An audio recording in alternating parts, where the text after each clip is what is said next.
দেশবাসী, আপনারা দেখতে পাচ্ছেন আমরা এটা কি গুনাগড়ি গ্রামে এসেছি। এটা বাঁশখালী উপজেলার একটা বন্যা উপদ্রুত এলাকা।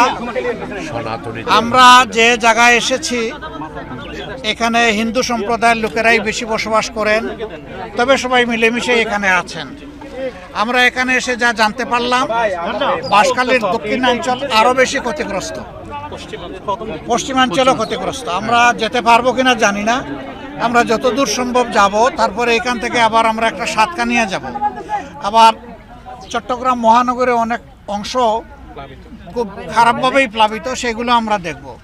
আমাদের এখানে আসার মূল উদ্দেশ্য হচ্ছে চিত্রটা স্বচক্ষে দেখা, মানুষ কতটা কষ্টে আছে, বন্যার ভিতরে মানুষ বসবাস করছে কিভাবে, খাচ্ছে কি, থাকছে কোথায়, এই বিষয়গুলো আমরা স্বচক্ষে দেখার জন্য এখানে এসেছি।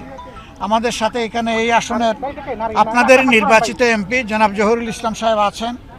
তারপরে আমাদের এই অঞ্চলের কেন্দ্রীয় নেতা জনাব মোহাম্মদ শাহজাহান আছেন। আর সাতকানিয়া লোহাগাড়ার এমপি জনাব শাহজাহান চৌধুরী আছেন। চট্টগ্রাম মহানগরী আমির জনাব নজরুল ইসলাম সাহেব সহ আরও অনেকেই আছেন। এই দক্ষিণ জেলার সেক্রেটারি সহ আরও অনেকেই এখানে আমাদের সাথে আছেন।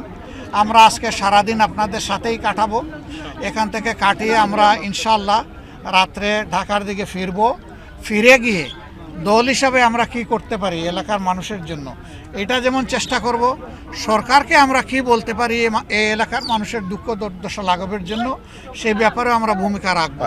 তবে এটা ঠিক যে আমাদের দেশ এই ধরনের বন্যা, খরা, দুর্যোগের কবলে প্রায়ই পড়ে। এখানে ধৈর্যটাই বড় বিষয়, সবাইকে ধৈর্য ধরতে হবে। দেশটা আমাদের সকলের, সরকার চাইলেও রাতারাতি সব দুঃখ দূর করতে পারবে না, কিন্তু সরকারের দায়িত্ব আছে, সরকার দায়িত্ব অস্বীকার করতে পারে না।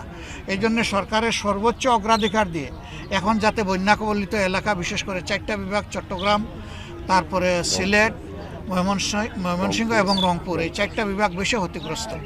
আমরা সরকারের কাছে এখান থেকেই দাবি জানাচ্ছি যে সরকার যেন সর্বোচ্চ গুরুত্ব দিয়ে অগ্রাধিকার দিয়ে এই এলাকাগুলোকে দেখে।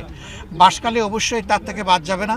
আমরা চট্টগ্রামে এসে যতটুকু বুঝতে পারছি যে কয়টা এলাকা বাংলাদেশের মধ্যে সবটাই সেইটা ক্ষতিগ্রস্ত, বাঁশখালী তাদের একটা।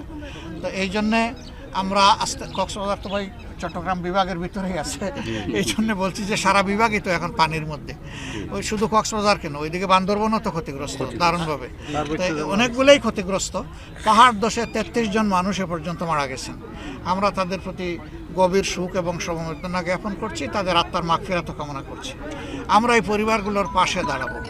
আজকে এখান থেকেই আমরা আল্লাহর উপর ভরসা করে ঘোষণা দিচ্ছি যে প্রত্যেকটা